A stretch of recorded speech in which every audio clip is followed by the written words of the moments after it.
Classification and evolution. All living things are identified and categorized on the basis of their body design in form and function.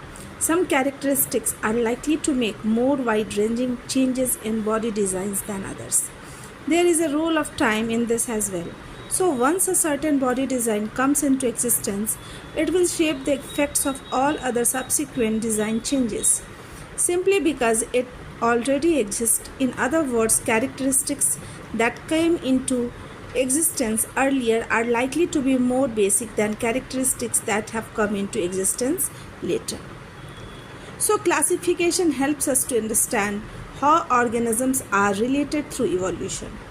A species classification reflects its evolutionary history and relationships to other species. By grouping organisms, we can classify based on their similarities, based on their shared characteristics. And in this way, we can find out the evolutionary relationships showing how different species diverged or emerged from a common ancestor. And this is a very slow process. It's a continuous but slow process. This means that the classification of life forms will be closely related to their evolution. What is evolution? Most life forms that we see today have arisen by accumulation of changes in body design that allow the organisms possessing them to survive better. Charles Darwin first described this idea of evolution in 1859 in his book, The Origin of Species.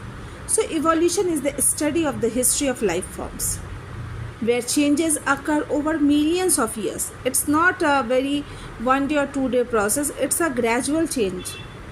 It's a continuous process by which previously existing organisms develop into existing living organisms. Means their characteristics changes, their body design changes according to the nature, according to the survival. For their survival, they changes according to their nature. So evolution brings changes in a whole population. It's not in just one or two organism. Whole population changes across many generations.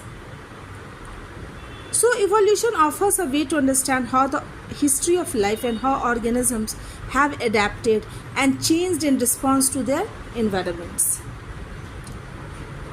So evolution occurs through mechanisms like natural selection. Nature selects us, and according to the nature we should be fittest so that we can be chosen by the nature. Otherwise, the survival of that organism